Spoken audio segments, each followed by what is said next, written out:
ਸਤਿ ਸ਼੍ਰੀ ਅਕਾਲ। ਤੁਸੀਂ ਦੇਖ ਰਹੇ ਹੋ ਪੰਜਾਬ ਮੇਲ USA TV। ਮੈਂ ਪਰੁਣ ਕੌਰ ਮਾਨ। ਖਬਰਾਂ ਦੇ ਬੁਲੇਟਿਨ ਦੇ ਵਿੱਚ ਤੁਹਾਡਾ ਸਵਾਗਤ। ਖਬਰਾਂ ਦੇ ਬੁਲੇਟਿਨ ਦੇ ਸਪਾਂਸਰ ਰੀਮੈਕਸ ਦੇ ਰੀਅਲਟਰ ਗੁਰਜਤਿੰਦਰ ਸਿੰਘ ਰੰਧਾਵਾ। ਇਹਨਾਂ ਤੋਂ ਹਰ ਤਰੀਕੇ ਦੀ ਪ੍ਰਾਪਰਟੀ ਖਰੀਦੀ ਤੇ ਵੇਚੀ ਜਾ ਸਕਦੀ ਹੈ। ਇਹਨਾਂ ਦੇ ਫੋਨ ਨੰਬਰ ਤੁਸੀਂ ਸਕਰੀਨ ਤੇ ਦੇਖ ਸਕਦੇ ਹੋ। ਤੇ ਹੁਣ ਪੇਸ਼ ਨੇ ਪਹਿਲਾਂ ਚੋਣਵੀਆਂ ਖਬਰਾਂ। ਅਮਰੀਕਾ 'ਚ ਕੜਾਕੇ ਦੀ ਠੰਡ ਅਤੇ ਬੰਬ ਚੱਕਰਵਾਤ ਨਾਲ ਤਬਾਹੀ। ਕਰੀਬ 5000 ਉਡਾਣਾਂ ਰੱਦ। ਲੱਖਾਂ ਲੋਕ ਹਨੇਰੇ 'ਚ ਰਹਿਣ ਨੂੰ ਮਜਬੂਰ।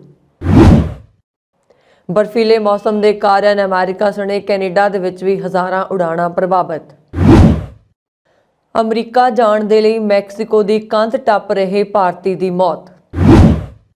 यात्रियों की सहमति तो बिना टिकट डाउनग्रेड करन ते एयरलाइंस नूं देना पवेगा पूरा रिफंड। DGCA चुकेगा कदम। कैपिटल हिल हिंसा पूरी तरह दे नाल ट्रंप की साजिश। पैनल वालों फाइनल रिपोर्ट विच खुलासा। जस्टिन ट्रूडो नूं ओंटारियो की अदालत ने किया तलब। भारत सरकार अगले साल तो नागरिकों नूं ई-पासपोर्ट करेगी जारी। ते हुण इन्हां खबरां दा विस्तार ते देश विदेश दीआं होर बहुत सारियां खबरां।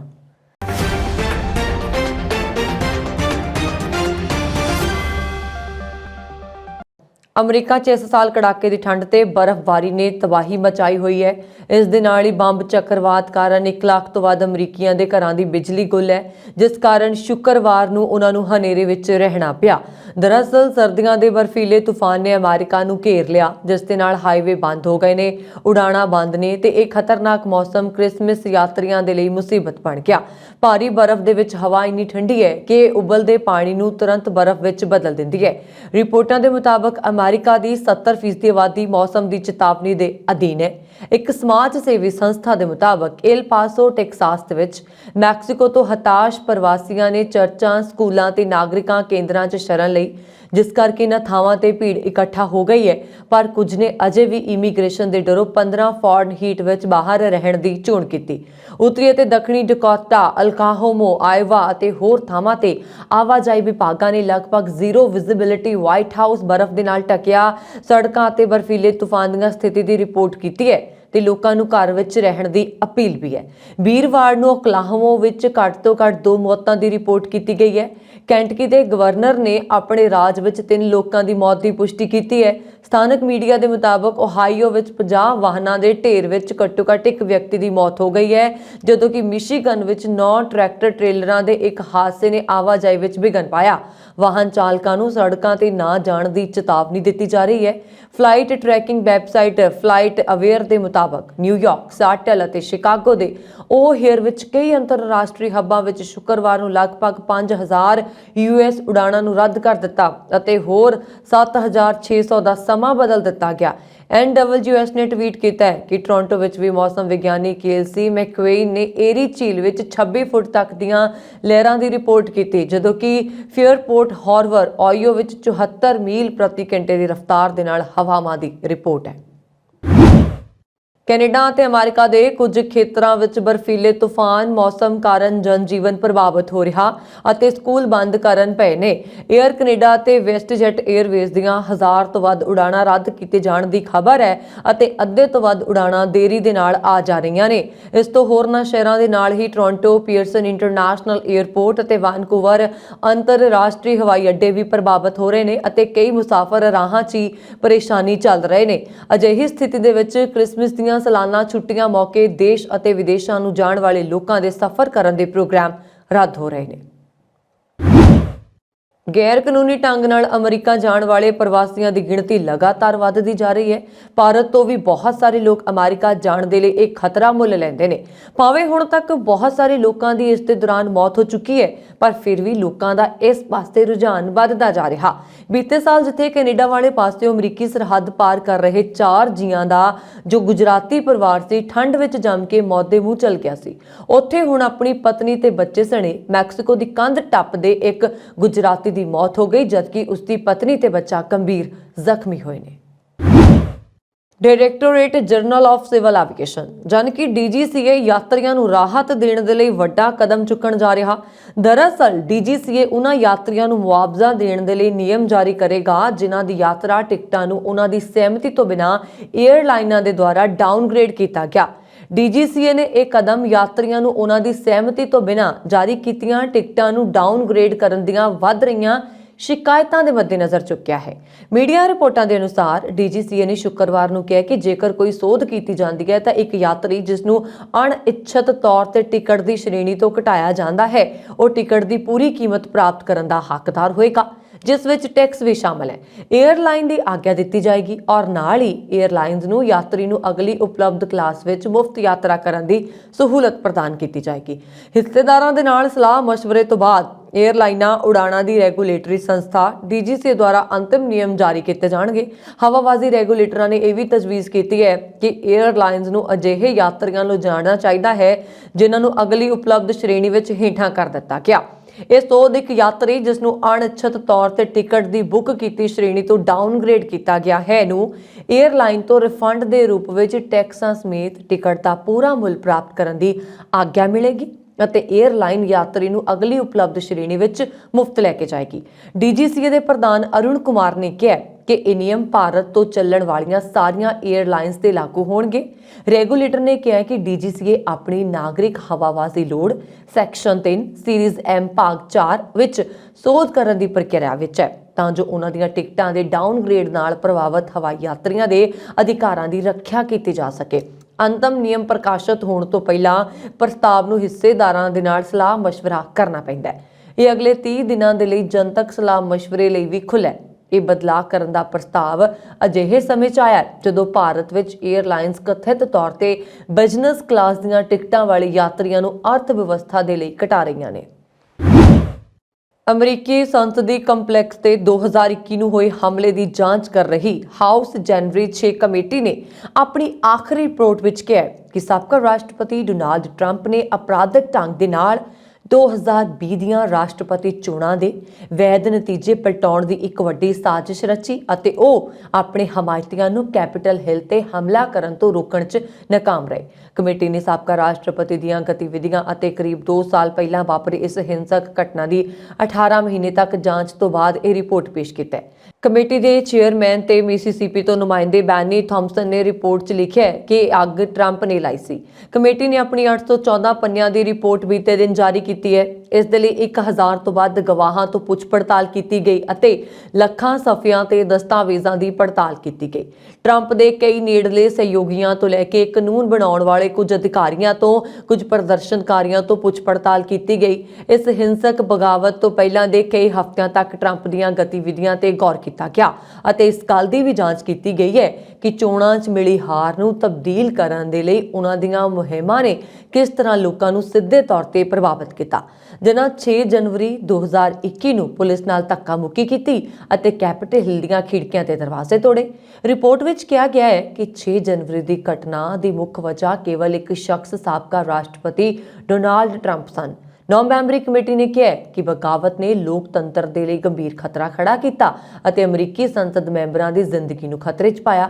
ਇਸੇ ਦੌਰਾਨ ਕਮੇਟੀ ਨੇ ਆਪਣੀ ਰਿਪੋਰਟ ਵਿੱਚ ਕਿਹਾ ਕਿ ਡੋਨਾਲਡ ਟਰੰਪ ਤੇ ਉਹਨਾਂ ਦੇ ਸਹਿਯੋਗੀਆਂ ਦਾ ਨਿਵਾਦਾ ਰਿਪਬਲਿਕਨ ਪਾਰਟੀ ਦੀ ਯੋਜਨਾ 'ਚ 2020 'ਚ ਕਾਂਗਰਸ ਨੂੰ ਇੱਕ ਨਕਲੀ ਚੋਣ ਸਰਟੀਫਿਕੇਟ ਭੇਜਣ ਦੀ ਯੋਜਨਾ 'ਚ ਸਿੱਧਾ ਹੱਥ ਸੀ, ਜੋ ਸਾਬਕਾ ਰਾਸ਼ਟਰਪਤੀ ਨੂੰ ਸੱਤਾ 'ਚ ਬਣਾਈ ਰੱਖਣ ਦੀ ਆਖਰੀ ਕੋਸ਼ਿਸ਼ ਸੀ। ਕੈਨੇਡਾ ਦੇ ਪ੍ਰਧਾਨ ਮੰਤਰੀ ਜਸਟਿਨ ਟਰੂਡੋ ਨੂੰ ਅਦਾਲਤ ਵਿੱਚ ਤਲਬ ਕੀਤਾ ਗਿਆ। ਜੀ ਹਾਂ, 2021 ਦੀਆਂ ਮੱਧਕਾਲੀ ਚੋਣਾਂ ਦੇ ਪ੍ਰਚਾਰ ਦੇ ਦੌਰਾਨ ਜਸਟਿਨ ਟਰੂਡੋ ਉੱਪਰ ਰੋੜੇ ਸੁੱਟਣ ਵਾਲੇ ਸ਼ਖਸ ਵਿਰੁੱਧ ਚੱਲ ਰਹੇ ਮੁਕੱਦਮੇ 'ਚ ਗਵਾਹੀ ਦੇਣ ਦੇ ਲਈ ਲਿਬਰਲ ਆਗੂ ਨੂੰ ਅਦਾਲਤ ਵਿੱਚ ਗਵਾਹੀ ਦੇਣ ਦੇ ਲਈ ਸੱਦਿਆ ਗਿਆ। ਲੰਡਨ ਪੁਲਿਸ ਵੱਲੋਂ 6 ਸਤੰਬਰ 2021 ਦੀ ਘਟਨਾ ਮਗਰੋਂ 25 ਸਾਲ ਦੇ ਸ਼ੈਨ ਮਾਰਸ਼ਲ ਵਿਰੁੱਧ ਹਥਿਆਰ ਨਾਲ ਹਮਲਾ ਕਰਨ ਦਾ ਦੋਸ਼ ਆਇਦ ਕੀਤਾ ਗਿਆ ਸੀ। ਭਾਰਤ ਸਰਕਾਰ ਸਾਲ 2023 ਤੋਂ ਦੇਸ਼ ਦੇ ਨਾਗਰਿਕਾਂ ਨੂੰ ਈ-ਪਾਸਪੋਰਟ ਜਾਰੀ ਕਰੇਗੀ। ਮੰਤਰਾਲਾ ਨੇ ਦੱਸਿਆ ਕਿ ਰਾਸ਼ਟਰੀ ਸੂਚਨਾ ਵਿਗਿਆਨ ਕੇਂਦਰ ਅਤੇ ਰਾਸ਼ਟਰੀ ਸੂਚਨਾ ਵਿਗਿਆਨ ਕੇਂਦਰ ਸੇਵਾ ਇੰਕ ਨੇ ਮੰਤਰਾਲਾ ਨੂੰ ਵੱਖ-ਵੱਖ ਪ੍ਰੋਜੈਕਟਾਂ ਦੇ ਮਤੇ ਪੇਸ਼ ਕੀਤੇ ਨੇ, ਜਿਨ੍ਹਾਂ 'ਚ ਵਿਸਥਾਰਤ ਪ੍ਰੋਜੈਕਟ ਰਿਪੋਰਟ, ਕਮਰਸ਼ੀਅਲ ਅਤੇ ਖਰੜਾ ਕਰਾਰ ਸ਼ਾਮਲ ਨੇ। ਲੋਕ ਸਭਾ 'ਚ 2022-23 ਦੇ ਲਈ ਵਿਦੇਸ਼ ਮੰਤਰਾਲਾ ਦੀ ਫੰਡ ਦੀ ਮੰਗ ਤੇ ਵਿਦੇਸ਼ ਮੰਤਰਾਲਾ ਨਾਲ ਸੰਬੰਧਿਤ ਸੰਸਦੀ ਕਮੇਟੀ ਨੇ 12ਵੇਂ ਆਵੇਦਨ 'ਚ ਦਿੱਤੀਆਂ ਸਿਫਾਰਸ਼ਾਂ ਤੇ ਸਰਕਾਰ ਵੱਲੋਂ ਕੀਤੀ ਗਈ ਕਾਰਵਾਈ ਰਿਪੋਰਟ 'ਚ ਗੱਲ ਕਹੀ ਗਈ ਹੈ। ਅਮਰੀਕਾ ਵਿੱਚ ਸਪਿਰਿਟ 에ਅਰਲਾਈਨਸ ਦੇ ਜਹਾਜ਼ ਦੀ ਆਸਮਾਨੀ ਬਿਜਲੀ ਡਿੱਗਣ ਤੋਂ ਬਾਅਦ ਐਮਰਜੈਂਸੀ ਲੈਂਡਿੰਗ ਕਰਵਾਉਣੀ ਪਈ। ਜਹਾਜ਼ ਨੇ ਫਿਲਾਡੈਲਫੀਆ ਤੋਂ ਟੇਕ ਆਫ ਕੀਤਾ ਸੀ ਅਤੇ ਇੱਕ ਕੈਨਕਨ ਵੱਲ ਜਾ ਰਿਹਾ ਸੀ। ਇਸ ਦੌਰਾਨ ਪਾਇਲਟ ਨੇ ਜਹਾਜ਼ ਦੇ ਨੇੜੇ 2 ਵਾਰ ਬਿਜਲੀ ਡਿੱਗਣ ਦੀ ਘਟਨਾ ਨੂੰ ਦੇਖਿਆ। ਇਸ ਦੇ ਤੁਰੰਤ ਬਾਅਦ ਜਹਾਜ਼ ਦੀ ਐਮਰਜੈਂਸੀ ਲੈਂਡਿੰਗ ਕਰਵਾਉਣੀ ਪਈ। 에ਅਰਲਾਈਨ ਨੇ ਇੱਕ ਬਿਆਨ 'ਚ ਕਿਹਾ ਹੈ ਕਿ ਫਲਾਈਟ ਕੈਨਕਨ ਜਾ ਰਹੀ ਸੀ। ਇਸ ਦੌਰਾਨ ਚਾਲਕ ਦਲ ਨੇ ਆਸਮਾਨੀ ਬਿਜਲੀ ਡਿੱਗਣ ਦੀ ਸੂਚਨਾ ਤੋਂ ਬਾਅਦ ਜਹਾਜ਼ ਨੂੰ ਫਿਲਾਡੈਲਫੀਆ ਇੰਟਰਨੈਸ਼ਨਲ 에ਅਰਪੋਰਟ ਤੇ ਵਾਪਸ ਸੁਰੱਖਿਅਤ ਉਤਾਰਿਆ। ਅਮਰੀਕਾ ਦੇ ਰਾਸ਼ਟਰਪਤੀ ਜੋ ਬਾਈਡਨ ਨੇ ਭਾਰਤੀ ਅਮਰੀਕੀ ਵਕੀਲ ਅਤੇ ਡਿਪਲੋਮੈਟਾਂ ਰਿਚ ਵਰਮਾ ਨੂੰ ਚੋਟੀ ਦੇ ਕੂਟਨੀਤਿਕ ਅਹੁਦੇ ਦੇ ਲਈ ਨਾਮਜ਼ਦ ਕੀਤਾ ਹੈ। ਵਰਮਾ ਇਸ ਸਮੇਂ ਮੁੱਖ ਕਾਨੂੰਨ ਅਧਿਕਾਰੀ ਅਤੇ ਮਾਸਟਰ ਕਾਰਡ ਵਿਖੇ ਗਲੋਬਲ ਪਬਲਿਕ ਪਾਲਿਸੀ ਦੇ ਮੁਖੀ ਨੇ। ਉਹ 16 ਜਨਵਰੀ ਤੋਂ 2015 ਤੋਂ 20 ਜਨਵਰੀ 2017 ਤੱਕ ਭਾਰਤ ਵਿੱਚ ਅਮਰੀਕਾ ਦੇ ਰਾਜਦੂਤ ਵੀ ਰਹੇ। ਜੇਕਰ ਸੈਨੇਟ ਉਹਨਾਂ ਦੇ ਨਾਮ ਤੇ ਮੋਹਰ ਲਗਾਉਂਦੀ ਹੈ ਤਾਂ ਮੈਨੇਜਮੈਂਟ ਅਤੇ ਰਿਸੋਰਸ ਦੇ ਉਪ ਵਿਦੇਸ਼ ਮੰਤਰੀ ਅਹੁਦੇ ਤੇ ਤਾਇਨਾਤ ਹੋਣਗੇ, ਜਿਸ ਨਾਲ ਉਹ ਵਿਦੇਸ਼ ਵਿਭਾਗ ਵਿੱਚ ਉੱਚ ਅਹੁਦਾ ਸੰਭਾਲਣ ਵਾਲੇ ਪਹਿਲੇ ਭਾਰਤੀ ਅਮਰੀਕੀ ਬਣ ਜਾਣਗੇ। ਬਾਈਡਨ ਨੇ ਸ਼ੁੱਕਰਵਾਰ ਨੂੰ ਵਰਮਾ ਦੀ ਨਾਮਜ਼ਦਗੀ ਦਾ ਐਲਾਨ ਕੀਤਾ ਸੀ। ਵਰਮਾ ਨੇ ਓਬਾਮਾ ਪ੍ਰਸ਼ਾਸਨ ਦੇ ਦੌਰਾਨ ਵਿਧਾਨਕਿਨ ਮਾਮਲਿਆਂ ਦੇ ਲਈ ਸਹਾਇਕ ਵਿਦੇਸ਼ ਮੰਤਰੀ ਵੀ ਰਹਿ ਚੁੱਕੇ ਨੇ। ਇਸ ਤੋਂ ਪਹਿਲਾਂ ਉਹ ਅਮਰੀਕੀ ਸੈਨੇਟ ਹੈਰੀ ਰੀਡ ਦੇ ਰਾਸ਼ਟਰੀ ਸੁਰੱਖਿਆ ਸਲਾਹਕਾਰ ਵੀ ਰਹਿ ਚੁੱਕੇ ਨੇ। ਹਾਰਵਰਡ ਯੂਨੀਵਰਸਿਟੀ ਵਿੱਚ Lakshmi Mittal south Asia institute ਵਿੱਚ ਮਾਹਿਰ ਅਤੇ ਪ੍ਰਸਿੱਧ ਵਕੀਲ ਰੌਨਕ ਡੀ ਦੇਸਾਈ ਨੇ ਕਿਹਾ ਕਿ ਰਾਜਦੂਤ ਵਰਮਾ ਵਿਦੇਸ਼ ਵਿਭਾਗ ਵਿੱਚ ਦੂਜੇ ਨੰਬਰ ਦੇ ਅਧਿਕਾਰੀ ਬਣਨ ਦੇ ਲਈ ਪੂਰੀ ਤਰ੍ਹਾਂ ਯੋਗ ਨੇ। ਉਹਨਾਂ ਦੇ ਅਨੁਭਵ ਅਤੇ ਦੂਰਦ੍ਰਿਸ਼ਟੀ ਦੀ ਵਿਆਪਕਤਾ ਉਹਨਾਂ ਨੂੰ ਦੁਨੀਆ ਭਰ ਵਿੱਚ ਅਮਰੀਕੀ ਹਿੱਤਾਂ ਅਤੇ ਕਦਰਾਂ ਕੀਮਤਾਂ ਨੂੰ ਉਤਸ਼ਾਹਿਤ ਕਰਨ ਅਤੇ ਉਹਨਾਂ ਦੀ ਰੱਖਿਆ ਕਰਨ ਦੇ ਲਈ ਇੱਕ ਸ਼ਕਤੀਸ਼ਾਲੀ ਨੇਤਾ ਬਣਾਉਂਦੀ ਹੈ। ਚੀਨ ਦੀ ਸਰਕਾਰ ਨੇ ਸ਼ੁੱਕਰਵਾਰ ਨੂੰ ਕਿਹਾ ਕਿ ਤਿੱਬਤ ਵਿੱਚ ਮਨੁੱਖੀ ਅਧਿਕਾਰਾਂ ਦੇ ਘਾਣ ਦੇ ਨਾਂ ਤੇ ਅਮਰੀਕਾ ਵੱਲੋਂ ਕੀਤੀ ਗਈ ਕਾਰਵਾਈ ਦੇ ਜਵਾਬ ਵਿੱਚ ਚੀਨ ਨੇ 2 ਅਮਰੀਕੀ ਨਾਗਰਿਕਾਂ ਤੇ ਪਾਬੰਦੀ ਲਗਾ ਦਿੱਤੀ ਹੈ। ਧਾਰਮਿਕ ਅਤੇ ਨਸਲੀ ਘੱਟ ਗਿਣਤੀਆਂ ਨਾਲ ਚੀਨ ਦੇ ਸਲੂਕ ਨੂੰ ਲੈ ਕੇ ਦੋਵੇਂ ਤਰ੍ਹਾਂ ਵਿਚਾਲੇ ਟਕਰਾਅ ਜਾਰੀ ਹੈ। ਵਿਦੇਸ਼ ਮੰਤਰਾਲਾ ਨੇ ਇੱਕ ਬਿਆਨ 'ਚ ਕਿਹਾ ਕਿ ਟੌਡ ਸਟੀਨ ਅਤੇ ਮਾਈਲਸ ਯੂ ਮਾਚੂਨ ਸਮੇਤ ਉਹਨਾਂ ਦੇ ਕਰੀਬੀ ਪਰਿਵਾਰਕ ਮੈਂਬਰਾਂ ਤੇ ਚੀਨ ਵਿੱਚ ਦਾਖਲ ਹੋਣ ਤੇ ਪਾਬੰਦੀ ਲਗਾਈ ਜਾਏਗੀ। ਚੀਨ 'ਚ ਉਹਨਾਂ ਦੀ ਜਾਇਦਾਦ ਨੂੰ ਵੀ ਜ਼ਬਤ ਕਰ ਲਿਆ ਜਾਏਗਾ ਅਤੇ ਉਹਨਾਂ ਨੂੰ ਚੀਨ ਵਿੱਚ ਕਿਸੇ ਵੀ ਵਿਅਕਤੀ ਜਾਂ ਸੰਸਥਾ ਦੇ ਨਾਲ ਸੰਪਰਕ ਕਰਨ ਤੇ ਰੋਕ ਦਿੱਤਾ ਜਾਏਗਾ। ਨੋਟਿਸ ਦੇ ਅਨੁਸਾਰ ਇਹ ਕਦਮ ਅਮਰੀਕਾ ਦੁਆਰਾ ਤਿੱਬਤੀ ਮਨੁੱਖੀ ਅਧਿਕਾਰਾਂ ਦੇ ਮੁੱਦੇ ਦੀ ਆੜ 'ਚ 2 ਚੀਨੀ ਨਾਗਰਿਕਾਂ ਤੇ ਪਾਬੰਦੀਆਂ ਲਗਾਉਣ ਦੇ ਜਵਾਬ ਵਿੱਚ ਇਹ ਕਦਮ ਉਠਾਇਆ ਗਿਆ। ਇਸ ਮਾਮਲੇ ਦੇ ਵਿੱਚ ਕਿਸੇ ਵੀ ਪੱਖ ਤੋਂ ਕੋਈ ਪ੍ਰਤੀਕਿਰਿਆ ਨਹੀਂ ਦਿੱਤੀ ਗਈ ਹੈ ਔਰ ਮਹੱਤਵਪੂਰਨ ਗੱਲ ਇਹ ਹੈ ਕਿ ਅਮਰੀਕਾ ਨੇ 2016 ਤੋਂ 2021 ਤੱਕ ਤਿੱਬਤ ਦੇ ਚੋਟੀ ਦੇ ਅਧਿਕਾਰੀ ਰਹੇ ਵੂ ਜ਼ਿੰਗਜ਼ੀ ਅਤੇ 2018 ਤੋਂ ਖੇਤਰ ਦੇ ਪੁਲਿਸ ਮੁਖੀ ਯਾਂਗ ਤੋਂ 9 ਦਸੰਬਰ ਨੂੰ ਪਾਬੰਦੀਆਂ ਲਗਾਈਆਂ ਸੀ। ਪਾਬੰਦੀਆਂ ਦੀ ਘੋਸ਼ਣਾ ਕਰਦੇ ਹੋਏ ਅਮਰੀਕੀ ਵਿਦੇਸ਼ ਮੰਤਰੀ ਐਂਟਨੀ ਬਲਿੰਕਨ ਨੇ ਕਿਹਾ ਸੀਗਾ ਕਿ ਸਾਡੇ ਕਦਮ ਦਾ ਉਦੇਸ਼ ਤਿੱਬਤ ਖੁਦਮੁਖਤਿਆਰ ਖੇਤਰ 'ਚ ਧਾਰਮਿਕ ਘੱਟ ਗਿਣਤੀ ਸਮੂਹਾਂ ਦੇ ਮੈਂਬਰਾਂ ਦੀ ਪੀਪਲਜ਼ ਰਿਪਬਲਿਕ ਆਫ ਚਾਈਨਾ ਦੁਆਰਾ ਮਨਮਾਨੀ ਨਜ਼ਰਬੰਦੀ ਅਤੇ ਸਰੀਰਕ ਤਸ਼ੱਦਦ ਦੀਆਂ ਕਾਰਵਾਈਆਂ ਨੂੰ ਰੋਕਣਾ ਹੈ। ਇੱਕ ਪ੍ਰਮੁੱਖ ਅਮਰੀਕੀ ਸੈਨੇਟਰ ਨੇ ਭਾਰਤੀ ਪੱਤਰਕਾਰ ਰਾਣਾ ਅਯੂਬ ਪ੍ਰਤੀ ਸਮਰਥਨ ਜ਼ਾਹਿਰ ਕੀਤਾ ਹੈ।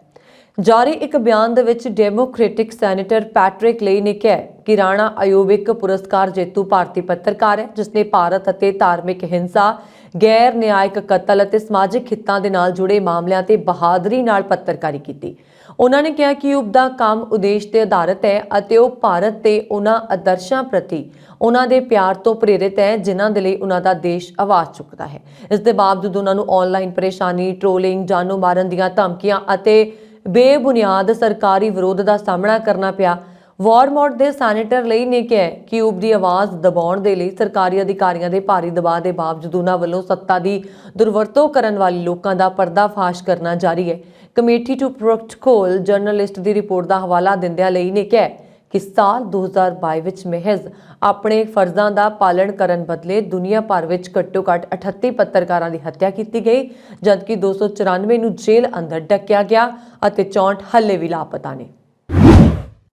ਅਮਰੀਕਾ ਦੇ ਵਿਦੇਸ਼ ਮੰਤਰੀ ਐਂਟਨੀ ਬਲਿੰਕਨ ਨੇ ਕਿਹਾ ਕਿ ਰੂਸ ਮੁਕਤ ਅਤੇ ਖੁੱਲ੍ਹੀ ਕੌਮਾਂਤਰੀ ਵਿਵਸਥਾ ਦੇ ਲਈ ਖਤਰਾ ਬਣਿਆ ਹੋਇਆ, ਜਦੋਂ ਕਿ ਚੀਨ ਅਮਰੀਕਾ ਦਾ ਇਕਲੌਤਾ ਮੁਕਾਬਲੇਬਾਜ਼ ਹੈ ਜੋ ਕੌਮਾਂਤਰੀ ਵਿਵਸਥਾ ਨੂੰ ਨਵਾਂ ਰੂਪ ਦੇਣ ਦੀ ਸਮਰੱਥਾ ਰੱਖਦਾ ਹੈ। ਪ੍ਰੈਸ ਕਾਨਫਰੰਸ ਨੂੰ ਸੰਬੋਧਨ ਕਰਦਿਆਂ ਬਲਿੰਕਨ ਨੇ ਕਿਹਾ ਹੈ ਕਿ ਇਸ ਗੱਲ ਤੇ ਜ਼ੋਰ ਦਿੱਤਾ ਹੈ ਕਿ ਯੂਕਰੇਨ ਯੁੱਧ ਨੂੰ ਖਤਮ ਕਰਨ ਦਾ ਇੱਕੋ ਇੱਕ ਤਰੀਕਾ ਕੂਟਨੀਤੀ ਹੈ। ਉਹਨਾਂ ਨੇ ਕਿਹਾ ਕਿ ਇੱਕ ਪਾਸੇ ਰੂਸ ਆਜ਼ਾਦ ਅਤੇ ਮੁਕਤ ਕੌਮਾਂਤਰੀ ਪ੍ਰਣਾਲੀ ਦੇ ਲਈ ਫੌਰੀ ਖਤਰਾ ਬਣਿਆ ਹੋਇਆ, ਉੱਥੇ ਦੂਜੇ ਪਾਸੇ PRC ਯਾਨੀ ਕਿ ਪੀਪਲ ਰਿਪਬਲਿਕ ਆਫ ਚਾਈਨਾ ਇਕਲੌਤਾ ਮੁਕਾਬਲੇਬਾਜ਼ ਹੈ ਜੋ ਕੌਮਾਂਤਰੀ ਵਿਵਸਥਾ ਨੂੰ ਮੁੜ ਤੋਂ ਨਵਾਂ ਰੂਪ ਦੇਣ ਦੇ ਮਨਸੂਬੇ ਪਾਲ ਰਿਹਾ ਅਤੇ ਉਹ ਇਸ ਟੀਚੇ ਨੂੰ ਹਾਸਲ ਕਰਨ ਦੀ ਆਰਥਿਕ, ਰਾਜਨੀਤਿਕ, ਫੌਜੀ ਅਤੇ ਤਕਨੀਕੀ ਸਮਰੱਥਾ ਵੀ ਰੱਖਦਾ ਹੈ। यूक्रेन युद्ध बारे गल करदिआं ब्लिंकन ने कहा कि जदों तक राष्ट्रपति पुतिन अपने रुख विच बदलाव नहीं करते उदों तक एक न्यायपूर्ण ते शांति दीआं संभावनावां नूं सुधारन दा सब तो वधिया तरीका अर्थ भरपूर कूटनीति दीआं संभावनावां नूं अगे वधाउण अते यूक्रेन दे लई मजबूत समर्थन नूं कायम रखना है। उत्तर कोरिया के परमाणु मुद्दे ते उन्होंने कहा कि इसनूं सुलझाउण दे लई चीन की भूमिका भी महत्वपूर्ण है। भारत अमरीकी संबंधां नूं मजबूत करन दे मकसद दे नाल दोवां देशां दे ਰੱਖਿਆ ਮੁਖੀਆਂ ने ਖੇਤਰੀ ਤੇ ਆਲਮੀ ਸੁਰੱਖਿਆ ਮਾਹੌਲ ਅਤੇ ਦੁਵੱਲੇ ਸਹਿਯੋਗ ਤੇ ਸੂਚਨਾ ਦੇ ਵਟਾਂਦਰੇ ਨੂੰ ਹੋਰ ਮਜ਼ਬੂਤ ਕਰਨ ਦੇ ਢੰਗਾਂ ਬਾਰੇ ਚਰਚਾ ਕੀਤੀ। ਸਰਹੱਦ ਤੇ ਭਾਰਤ ਤੇ ਚੀਨ ਵਿਚਾਲੇ ਵੱਧਦੇ ਤਣਾਅ ਦੇ ਦਰਮਿਆਨ ਅਮਰੀਕਾ ਦੇ joint chief of staff general Mark ਕੇ ਮਲੈ ਅਤੇ ਉਹਨਾਂ ਦੇ ਭਾਰਤੀ ਹਮਰੁਤਬਾ ਭਾਰਤੀ ਰੱਖਿਆ ਬਲ ਦੇ ਜਨਰਲ ਅਨਿਲ ਚੌਹਾਨ ਵਿਚਾਲੇ ਇਹ ਮੀਟਿੰਗ ਹੋਈ। ਜੁਆਇੰਟ ਸਟਾਫ ਦੇ ਉਪ ਤਰਜਮਾਨ ਜ਼ੇਸੇਫ ਆਰ ਨੇ ਮੀਟਿੰਗ ਦੇ ਵੇਰਵੇ ਦਿੰਦਿਆਂ ਕਿਹਾ ਕਿ ਦੋਵਾਂ ਸੈਨਾਵਾਂ ਦੇ ਆਗੂਆਂ ਨੇ ਖੇਤਰੀ ਤੇ ਆਲਮੀ ਸੁਰੱਖਿਆ ਮਾਹੌਲ ਦੇ ਮੁਲਾਂਕਣ ਸਾਂਝੇ ਕੀਤੇ ਅਤੇ ਦੁਵੱਲੇ ਫੌਜੀ ਸੰਬੰਧਾਂ ਤੇ ਸੂਚਨਾ ਦੇ ਆਦਾਨ ਪ੍ਰਦਾਨ ਨੂੰ ਹੋਰ ਮਜ਼ਬੂਤ ਕਰਨ ਦੇ ਢੰਗ ਤਰੀਕਿਆਂ ਬਾਰੇ ਚਰਚਾ ਕੀਤੀ। ਉਹਨਾਂ ਨੇ ਕਿਹਾ ਕਿ ਭਾਰਤ ਤੇ ਭਾਰਤ ਅਮਰੀਕਾ ਰੱਖਿਆ ਭਾਈਵਾਲ ਤਹਿਤ ਮਜ਼ਬੂਤ ਫੌਜੀ ਸੰਬੰਧਾਂ ਨੂੰ ਸਾਂਝਾ ਕਰਦੇ ਨੇ। ਉਹਨਾਂ ਨੇ ਕਿਹਾ ਕਿ ਭਾਰਤ ਇੱਕ ਮੁਕਤ ਹਿੰਦ ਪ੍ਰਸ਼ਾਂਤ ਖੇਤਰ ਨੂੰ ਬਣਾਈ ਰੱਖਣ 'ਚ ਅਹਿਮ ਭੂਮਿਕਾ ਨਿਭਾ ਰਿਹਾ। ਅਮਰੀਕਾ ਭਾਰਤ ਤੇ ਹੋਰ ਕਈ ਆਲਮੀ ਸ਼ਕਤੀਆਂ ਸਰੋਤਾਂ ਨਾਲ ਭਰਪੂਰ ਤੇ ਰਣਨੀਤਿਕ ਤੌਰ ਤੇ ਅਹਿਮ ਖੇਤਰ 'ਚ ਚੀਨ ਦੇ ਵੱਧਦੇ ਫੌਜੀ ਪ੍ਰਬੰਧਨ ਦੀ ਪਿੱਠਭੂਮੀ 'ਚ ਇੱਕੋ ਆਜ਼ਾਦ ਖੁੱਲੇ ਦੀ ਖੁਸ਼ਹਾਲ ਹਿੰਦ ਪ੍ਰਸ਼ਾਂਤ ਨੂੰ ਯਕੀਨੀ ਬਣਾਉਣ ਦੀ ਲੋੜ ਬਾਰੇ ਗੱਲ ਕਹਿ ਰਹੀਆਂ ਨੇ। पाकिस्तान के विदेश मंत्री बिलावल भुट्टो जरदारी अपने हालिया वाशिंगटन दौरे दौरान अमरीकी विदेश मंत्री एंटनी ब्लिंकन के नाल निजी तौर पर मुलाकात नहीं कर सके। उसने ब्लिंकन के नाल फोन पर गल करनी सी भावें उसे राजधानी विच सन, जबकि बुधवार नूं ब्लिंकन ने विदेश विभाग विच पनामा की विदेश मंत्री जायना नाल मुलाकात की। विभाग के बुलारे नीड प्राइस ने रीडआउट के अनुसार दोवां नेतावां ने मंगलवार नूं फोन ते गलबात की। इस दौरान चोटी के अमरीकी डिप्लोमैटां ने अतवाद का मुकाबला करने के लिए पाकिस्तान के लिए अमरीका के दृढ़ समर्थन पर जोर दिता। दस दईए कि ब्लिंकन और बिलावल दोवें मंगलवार नूं वाशिंगटन च सन, फिर भी दोवां विचाले कोई निजी मुलाकात नहीं हुई। बुलारे ने कहा कि ब्लिंकन और बिलावल भुट्टो ने जनवरी में होने वाली अंतरराष्ट्रीय conference on climate resilient Pakistan के लिए अपनियां आपसी उम्मीदां साझियां कीतियां ते नज़दीकी तालमेल की लोड़ ते चर्चा की। संयुक्त राष्ट्र और पाकिस्तान द्वारा जिनेवा दे विच आयोजित इस कॉन्फ्रेंस का उद्देश्य सितंबर में हड़ प्रभावित देश के लिए सहायता जुटाना है। बिलावल भुट्टो ने बुधवार को उपराज मंत्री वैडी शर्मन के नाल निजी मुलाकात की। चीन विच दोबारा फिर वड्डी पद्धर ते कोरोना फैलन कारण सारी दुनिया विच हाहाकार मच गई है। उधर जापान सने कई मुल्कां विच केसां की गिणती च वाधा देखण नूं मिल रहा। इस ते मद्देनज़र रखदिआं सारे देशां ने सावधानी वजों मास्क लाजमीकरण सने कई नियम लागू कर दिते ने, पर कैनेडा सरकार ने मास्क लाजमीकरण तो टाला वट लिया।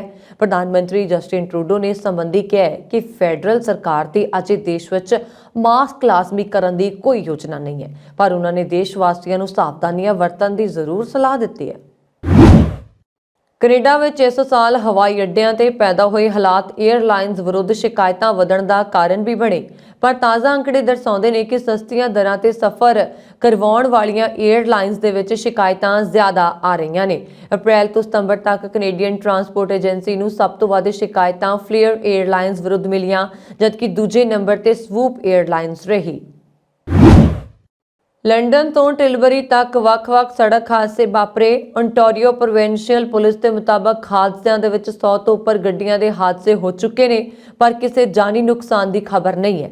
इन्हां हादसों के कमर्शियल ट्रक, ट्रेलर ते कारां भी शामिल ने।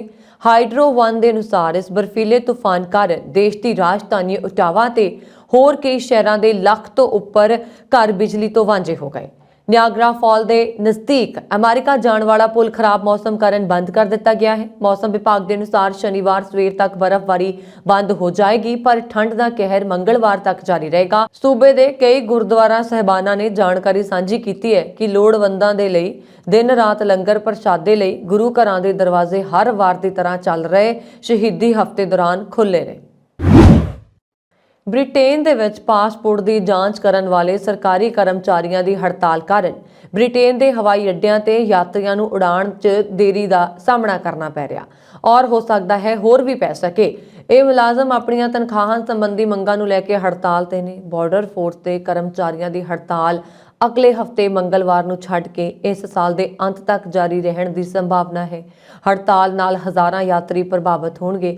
ਹਾਲਾਂਕਿ ਬ੍ਰਿਟੇਨ ਸਰਕਾਰ ਨੇ ਕਿਹਾ ਹੈ ਕਿ ਉਹ ਹਵਾਈ ਅੱਡੇ ਤੇ ਸਿਵਲ ਸੇਵਾਵਾਂ ਦੇ ਹੋਰ ਕਰਮਚਾਰੀਆਂ, ਫੌਜ ਦੇ ਕਰਮਚਾਰੀਆਂ ਦੀ ਮਦਦ ਲੈਣ ਤੇ ਵਿਚਾਰ ਕਰ ਰਹੀ ਹੈ।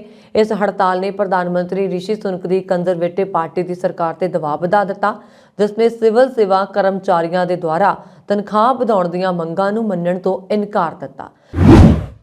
ਰੂਸ ਦੇ ਮੱਧ ਅਤੇ ਦੱਖਣੀ ਖੇਤਰਾਂ ਦੇ ਵਿੱਚ ਸਥਿਤ 11 ਹਵਾਈ ਅੱਡਿਆਂ ਤੇ ਉਡਾਣਾਂ ਤੇ ਪਾਬੰਦੀ 2 ਜਨਵਰੀ ਤੱਕ ਵਧਾ ਦਿੱਤੀ ਗਈ ਹੈ। ਰੂਸ ਦੀ ਸੰਘੀ ਹਵਾਬਾਜ਼ੀ ਏਜੰਸੀ ਨੇ ਸ਼ੁੱਕਰਵਾਰ ਨੂੰ ਇਹ ਜਾਣਕਾਰੀ ਦਿੱਤੀ ਹੈ। ਏਜੰਸੀ ਵੱਲੋਂ ਜਾਰੀ ਬਿਆਨ ਵਿੱਚ ਕਿਹਾ ਗਿਆ ਹੈ ਕਿ ਦੇਸ਼ ਦੇ ਮੱਧ ਅਤੇ ਦੱਖਣੀ ਹਿੱਸਿਆਂ 'ਚ ਸਥਿਤ 11 ਹਵਾਈ ਅੱਡਿਆਂ ਦੇ ਲਈ ਉਡਾਣ 2 ਜਨਵਰੀ 2023 ਤੱਕ ਵਧਾ ਦਿੱਤੀ ਗਈ ਹੈ। ਇਹ ਪਾਬੰਦੀ ਕੁਝ ਹਵਾਈ ਅੱਡਿਆਂ ਤੇ ਲਗਾਈ ਗਈ ਹੈ। ਜ਼ਿਕਰਯੋਗ ਹੈ ਕਿ ਇਹਨਾਂ ਹਵਾਈ ਅੱਡਿਆਂ ਤੇ ਉਡਾਣਾਂ ਤੇ ਪਾਬੰਦੀ 24 ਫਰਵਰੀ 2022 ਤੋਂ ਰੂਸੀ ਬਲਾਂ ਦੀ ਯੂਕਰੇਨ ਵਿਰੁੱਧ ਕਾਰਵਾਈ ਤੋਂ ਬਾਅਦ ਲਗਾ ਦਿੱਤੀ ਗਈ ਸੀ ਅਤੇ ਸ਼ੁਰੂ ਵਿੱਚ 2 ਮਾਰਚ ਤੱਕ ਲਗਾਈ ਗਈ ਸੀ, ਪਰ ਉਦੋਂ ਤੋਂ ਇਸ ਪਾਬੰਦੀ ਨੂੰ ਸਮੇਂ-ਸਮੇਂ ਤੇ ਵਧਾਇਆ ਹੀ ਜਾ ਰਿਹਾ ਹੈ। ਚੀਨ ਵਿੱਚ ਲਗਾਤਾਰ ਵੱਧਦੇ ਕਰੋਨਾ ਮਾਮਲਿਆਂ ਦੇ ਵਿਚਾਲੇ ਲੋਕਾਂ ਨੇ ਇੱਕ ਵਾਰ ਫਿਰ ਰਾਸ਼ਟਰਪਤੀ ਖਿਲਾਫ ਪ੍ਰਦਰਸ਼ਨ ਕਰਨਾ ਸ਼ੁਰੂ ਕਰ ਦਿੱਤਾ। ਲੋਕ ਚੀਨੀ ਰਾਸ਼ਟਰਪਤੀ ਤੋਂ ਅਸਤੀਫੇ ਦੀ ਮੰਗ ਕਰ ਰਹੇ ਨੇ। ਸ਼ੀ ਜਿਨਪਿੰਗ ਚੀਨ ਦੇ ਪਹਿਲੇ ਰਾਸ਼ਟਰਪਤੀ ਨੇ ਜਿਨ੍ਹਾਂ ਨੂੰ ਲੋਕਾਂ ਨੇ ਅਹੁਦਾ ਛੱਡਣ ਦੇ ਲਈ ਕਿਹਾ। ਇੱਕ ਰਿਪੋਰਟ ਦੇ ਮੁਤਾਬਕ ਕਰੋਨਾ ਵਿਰੋਧੀ ਉਪਾਵਾਂ ਤੋਂ ਨਾਰਾਜ਼ ਚੀਨ ਦੇ ਲੋਕ ਦੇਸ਼ ਭਰ ਵਿੱਚ ਜਿਨਪਿੰਗ ਦੇ ਅਸਤੀਫੇ ਦੀ ਮੰਗ ਕਰਦੇ ਹੋਏ ਵਿਰੋਧ ਪ੍ਰਦਰਸ਼ਨ ਕਰ ਰਹੇ ਨੇ। ਇਹਨਾਂ ਨੇ ਲੋਕਾਂ ਨੇ ਇੱਕ ਪਾਰਟੀ ਸ਼ਾਸਨ ਦੇ ਖਿਲਾਫ ਆਵਾਜ਼ ਚੁੱਕਣੀ ਸ਼ੁਰੂ ਕਰ ਦਿੱਤੀ ਹੈ। ਲੋਕ ਕਮਿਊਨਿਸਟ ਪਾਰਟੀ ਆਫ ਚਾਈਨਾ ਦੇ ਸ਼ਾਸਨ ਵਿਰੁੱਧ ਬੋਲਣ ਲੱਗੇ ਨੇ। ਲੋਕ ਰਾਸ਼ਟਰਪਤੀ ਗੱਦੀ ਛੱਡੋ ਅਤੇ ਕਮਿਊਨਿਸਟ ਪਾਰਟੀ ਸ਼ਾਸਨ ਛੱਡੋ ਵਰਗੇ ਨਾਅਰੇ ਲਗਾ ਰਹੇ ਨੇ। ਦੱਸ ਦਈਏ ਕਿ ਚੀਨ ਨੇ ਕਰੋਨਾ ਨੂੰ ਲੈ ਕੇ ਦੇਸ਼ ਭਰ ਵਿੱਚ ਜ਼ੀਰੋ ਕੋਵਿਡ ਪਾਲਿਸੀ ਲਾਗੂ ਕੀਤੀ ਸੀ, ਜਿਸ ਕਾਰਨ ਲੋਕਾਂ ਦੇ ਜੀਵਨ ਤੇ ਸਿੱਧਾ ਅਸਰ ਪੈਣ ਲੱਗਿਆ ਤੇ ਲੋਕ ਸੜਕ ਤੇ ਆ ਕੇ ਇਸ ਨੂੰ ਹਟਾਉਣ ਦੇ ਲਈ ਸੜਕਾਂ ਤੇ ਆ ਕੇ ਵਿਰੋਧ ਪ੍ਰਦਰਸ਼ਨ ਕਰਨ ਲੱਗੇ। ਇਸ ਤੋਂ ਬਾਅਦ ਚੀਨੀ ਸਰਕਾਰ ਨੇ ਕਈ ਥਾਵਾਂ ਤੇ ਛੋਟ ਦਿੱਤੀ, ਜਿਸ ਤੋਂ ਬਾਅਦ ਚੀਨ ਵਿੱਚ ਅਚਾਨਕ ਕਰੋਨਾ ਦੇ ਮਾਮਲੇ ਵਧਣੇ ਸ਼ੁਰੂ ਹੋ ਗਏ। ਚੀਨ ਵਿੱਚ ਕਰੋਨਾ ਦੇ ਵਧਣ ਕਾਰਨ ਪੂਰੀ ਦੁਨੀਆ ਦੀਆਂ ਨਜ਼ਰਾਂ ਇਸ ਤੇ ਟਿਕੀਆਂ ਹੋਈਆਂ ਨੇ। ਇਸ ਨੂੰ ਲੈ ਕੇ ਪੂਰੀ ਦੁਨੀਆ ਫਿਰ ਤੋਂ ਸਾਵਧਾਨੀ ਦੇ ਕਦਮ ਚੁੱਕਣੇ ਸ਼ੁਰੂ ਕਰ ਚੁੱਕੀ ਹੈ। ਇਸ ਸਨ ਹੁਣ ਤੱਕ ਦੀਆਂ ਖਬਰਾਂ। ਮੈਨੂੰ ਵਰੁਣ ਕੌਰ ਮਾਨ ਨੂੰ ਦਿਓ ਆ ਗਿਆ। ਹੋਰ ਖਬਰਾਂ ਦੇ ਲਈ ਸਾਡਾ YouTube ਚੈਨਲ ਪੰਜਾਬ ਮੇਲ USA TV ਜ਼ਰੂਰ ਸਬਸਕ੍ਰਾਈਬ ਕਰੋ। ਸ਼ੁਕਰੀਆ। ਸਤਿ ਸ਼੍ਰੀ ਅਕਾਲ।